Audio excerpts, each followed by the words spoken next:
અંકલેશ્વરમાં ખનીજ માફિયા ઉપર તંત્ર કડક રૂખ અપનાવતા વાલિયા ચોકડીથી પાનોલી વચ્ચે 70 લાખનો મુદ્દામાલ સીઝ કર્યો। અંકલેશ્વર મામલતદારની ટીમે NH48 પર સરપ્રાઇઝ ચેકિંગ હાથ ધર્યું। ઓવરલોડ અને રોયલ્ટી વિના રેતી વહન કરતી 2 ટ્રકો ઝડપી પાડી કાયદેસરની કાર્યવાહી કરી। અંકલેશ્વર તાલુકા વહીવટીતંત્ર દ્વારા ગેરકાયદેસર રેતીનું પરિવહન કરતા તત્વો સામે લાલ આંખ કરવામાં આવશે।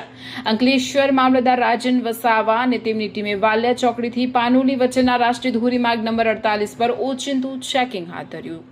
આ દરમિયાન હાઈવે પરથી પસાર થતી 2 શંકાસ્પદ ટ્રકને અટકાવી તપાસ કરતા ખનીજ ચોરીનો ભાંડો ફૂટ્યો હતો। ઝડપાયેલા 2 ટ્રકો પૈકી એક ટ્રકમાં રોયલ્ટી પાસમાં દર્શાવેલ જથ્થા કરતાં વધુ રેતી ભરેલી હતી, જ્યારે બીજી ટ્રક કોઈ પણ પ્રકારના માન્ય રોયલ્ટી પાસ વિના જ સાદી રેતીનું પરિવહન કરી રહ્યો હતો। તંત્રએ તાત્કાલિક ધોરણે બંને ટ્રકોને કબજે લઈ સીઝ કરવાની તજવીજ હાથ ધરી હતી।